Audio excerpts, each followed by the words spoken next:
As dawn breaks, millions of women in India light up the chula to cook for their families. Instead of LPG cylinders, they use cow dung cakes, branches of trees, and leaves as fuel. This practice goes back thousands of years, but it is only recently that people have become conscious of its environmental impact. Around 700 million people in India still rely on solid fuels and traditional stoves for cooking at home.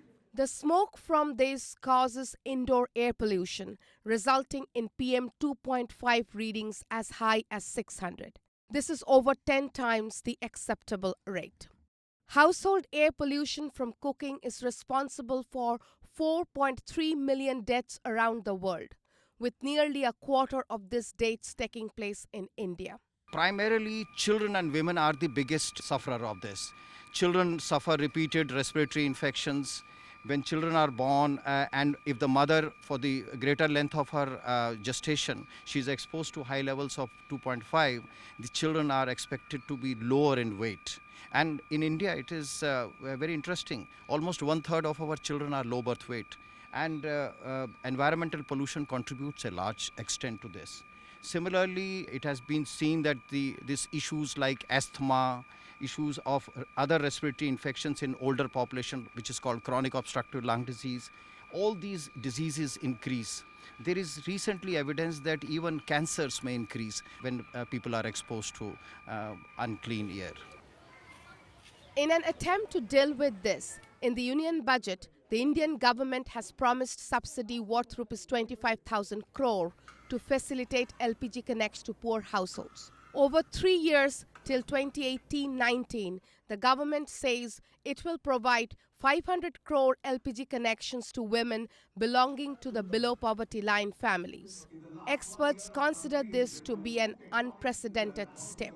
I'm spending a lot of time in India these months is because the Indian government is now trying to do something about household air pollution in a rather serious way. They've got this big Ujjwala program to extend clean fuels, LPG or propane or gas as it's often called here, to 50 million poor households, BPL households, in 3 years. I mean, that's 300 million people. That's, this is a big program. It's bigger than, as big as all the cities in India together. I mean, India, in one sense, is pioneering this effort. No other country has picked up this kind of program, and they've done some very innovative things. But merely providing connections does not ensure their use. For instance, in Bajra Pahari village at the outskirts of Delhi, the cultural resistance to LPG cylinders is evident. We use it because using LPG to cook food causes stomach ache. It causes indigestion.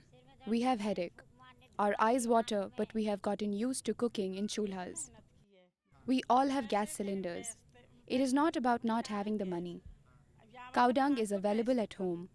Some of it is used in the field as manure. Rest we use as fuel. This resistance comes despite research carried out by scientists from the International Clinical Epidemiology Network showing alarmingly high indoor pollution levels. 200 or 210 is way above the Indian standards, but this is a time of day when there's no cooking going on in the village. When there's cooking going on, that'll go to 700 micrograms per cubic meter, so that's even worse. So 700 is like Delhi and worse, one of its episodes. We've measured it basically from 5 levels. One is starting with the woman cooking, a personal monitor. She's wearing it right in her breathing zone. It moves with her. The other is on the kitchen wall. It doesn't move, but it's close to where she gets the highest exposure.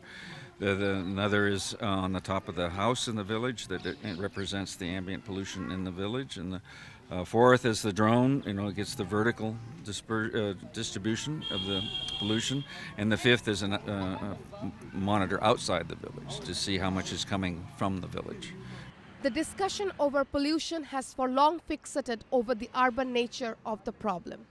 Cars and industries have often been the sole targets of criticism. But indoor pollution, particularly in rural India, is equally deadly.